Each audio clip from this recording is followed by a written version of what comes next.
Hello friends, नमस्कार मित्रों। अपनी आयुर्वेद क्लासेज में आप सबका स्वागत है।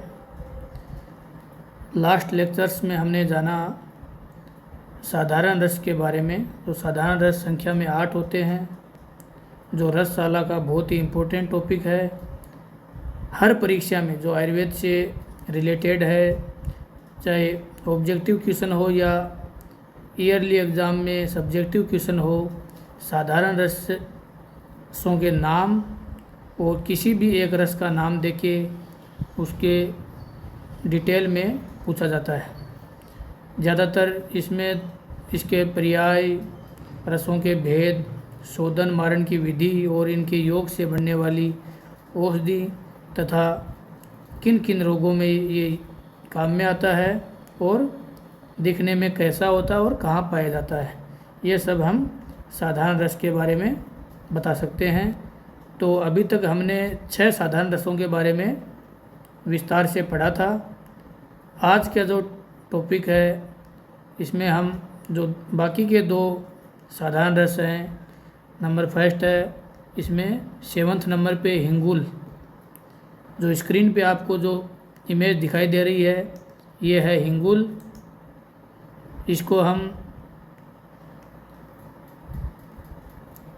हिंगुल या सिनाबार भी बोला जाता है, और हिंदी में इसको सिंगरफ और संस्कृत में हिंडगुल बोलते हैं। इंग्लिश में इसको सिनेबार। और इसका जो केमिकल फॉर्मूला है वो है HGS, मतलब मरकरी सल्फाइड। तो इसको हम रेड सल्फाइड ऑफ मरकरी बोलते हैं। इससे पहले हमने पढ़ा था रेड ऑक्साइड ऑफ मरकरी, और अब हम पढ़ रहे हैं रेड सल्फाइड ऑफ मरकरी। तो रेड सल्फाइड ऑफ मरकरी बोला जाता है हिंगुल को। हिंगुल को रक्त, मलेच्छ, चित्रंग, रंजन, हंसपाद और दर्द, इन नामों से भी जाना जाता है। हिंगुल के इतिहास के बारे में कौटिल्य का जो अर्थशास्त्र है उसमें सबसे पहले उल्लेख मिलता है, और इसका परिचय है। इसमें इसके अनुसार ये नेचुरल रूप से और स्वाभाविक और कृत्रिम रूप, दोनों रूपों में सिनेबार के रूप में उपलब्ध होता है, HGS के रूप में। और इसका जो प्राप्ति स्थान है वो है स्पेन, इटली, फ्रांस, जर्मनी, चीन, जापान, रूस, अमेरिका तथा ईरान आदि देशों से मिलता है। ये भारत में नहीं मिलता है। और जो कृत्रिम रूप से है वो सूरत एवं कलकत्ता आदि जगह पे ये बनाया जाता है। तो सबसे पहले हम जानेंगे कृत्रिम हिंगुल के बारे में। इसमें जो HG है, जो पारद है, उसका 6 भाग और गंधक के 1 भाग को लेकर पीस कर लोहे के ढक्कन युक्त बड़े पात्र में बंद करके तिरु अग्नि से पकाते हैं। इस प्रकार सुंदर रक्त वर्ण का यौगिक ऊर्ध्वपातित होकर ऊपर के ढक्कन पर जमा हुआ प्राप्त होता है। इसी प्रकार से कृत्रिम हिंगुल बनाया जाता है, और नेचुरल है वो स्वाभाविक रूप से अपने आप मिलता है। अब हम जानेंगे हिंगुल के भेद। तो हिंगुल जो रस तरंगिनी है उसके अनुसार हिंगुल के 2 भेद हैं, खनिज और कृत्रिम, HGS, और जो अभी हमने बनाया कि कृत्रिम रूप से जो पारद और गंधक के भाग लेके। आयुर्वेद प्रकाश एवं पुरंदर रहस्य के अनुसार इसके 3 भेद हैं, एक को चार, दूसरे को सुक्तुंड और तीसरा हंसपाद। तो ये अलग अलग वर्ण के होते हैं। और रस रत्न समुच्चय में भी इसके 2 भाग हैं, सुक्तुंड और हंसपाद, हंस के पैरों के जैसे। अभी हम जानेंगे हिंगुल के शोधन क्यों जरूरी है।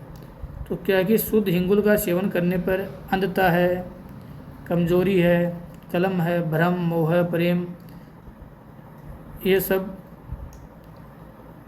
रोग जो विकार उत्पन्न होते हैं उनके लिए इसका उपयोग किया जाता है और अशुद्ध हिंगुल से ये रोग उत्पन्न हो जाते हैं और शुद्ध करने के बाद इसका औषधि में यूज लिया जाता है। दिखने में आपको स्क्रीन पे दिखा दिया है। अभी हिंगुल का शोधन का प्रयोजन हमने जाना कि अशुद्ध हिंगुल बहुत ही हानिकारक होता है जो रोग उत्पन्न करता है और शुद्ध करने पे ये औषधि के रूप में काम में ले जाता है। तो हिंगुल में को शुद्ध करने के लिए भेड़ का दूध और नींबू का सेवरस, इन दोनों की 7-7 बार भावना देकर सुखाने पर सिद्ध हिंगुल प्राप्त होता है। तो इसमें इम्पोर्टेंट है एक तो भेड़ का दूध और एक नींबू का सेवरस की भावना। हिंगुल के गुण क्या क्या हैं? ये रस में इसकी ये तिक्त है, कसाई है और कटु होता है। नेत्र रोग, पित्तहर, हलास, कुष्ठ, जवर, कामला, पलीहा, आमवात, गर्विशहर, इन सब चीज़ों में ये रोगों में यूज में लिया जाता है। इसकी मात्रा एक रत्ती जो 121 mg के लगभग होती है उतनी लेनी चाहिए। इसको हम दालचीनी, इलायची, तेजपत्र आदि सुगंधित द्रव्य के साथ ले सकते हैं।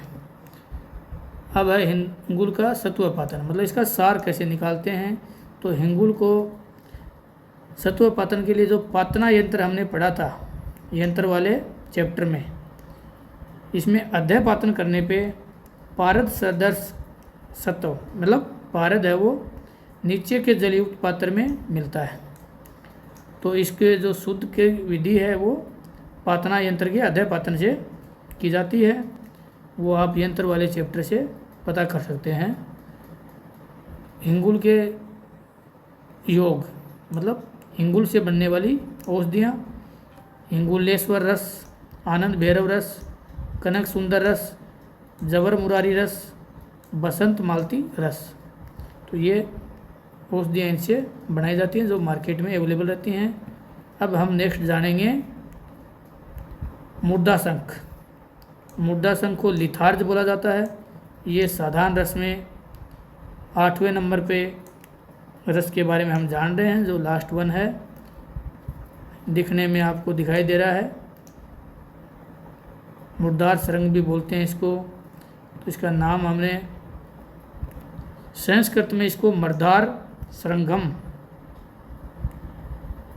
हिंदी में इसको मुर्दा शंख, इंग्लिश में लिथार्ज। केमिकल नेम है ये लीड ऑक्साइड।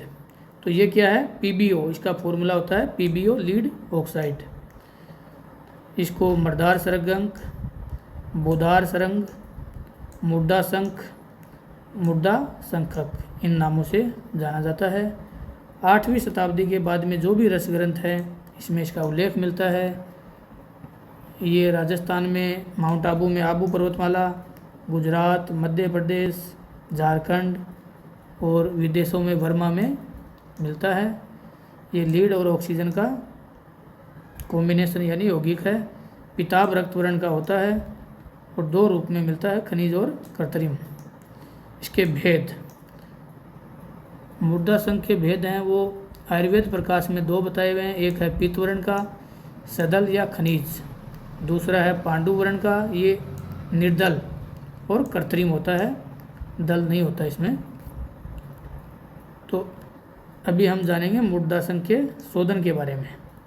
सबसे पहले मुर्दा शंख को पीस कर बारीक कपड़ छान चूर्ण बनाते हैं। कपड़े में छान के एक बहुत ही महीन चूर्ण बना लेते हैं। इसको 15 दिन तक स्वच्छ जल से प्रक्षालित करके धूप में सुखाते हैं। इस प्रकार शुद्ध किए हुए मुर्दा शंख के चूर्ण को छत आदि में अवचूर्ण के लिए उपयोग कर सकते हैं। तो ये है इसका शोधन। अब मुर्दा शंख किस किस में काम में लिया जाता है? ये शीत होता है, गुरु और वात कफ दोषनाशक होता है।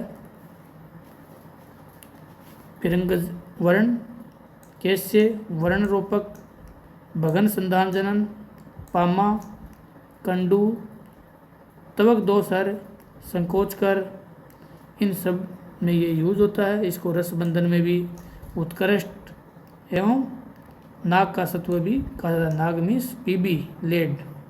इसका केवल बाह्य प्रयोग ही किया जाता है। साधारण रसों का सामान्य शोधन साधारण रस के किसी भी द्रव्य को मातुलंग एवं आदरक सवरस की 3-3 भावना देकर 3 दिनों तक देने से शुद्ध हो जाते हैं।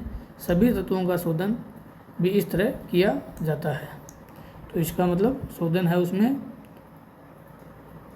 अदरक रस और मातुलंग, इन दोनों की 3-3 भावना देने के ये शुद्ध हो जाता है।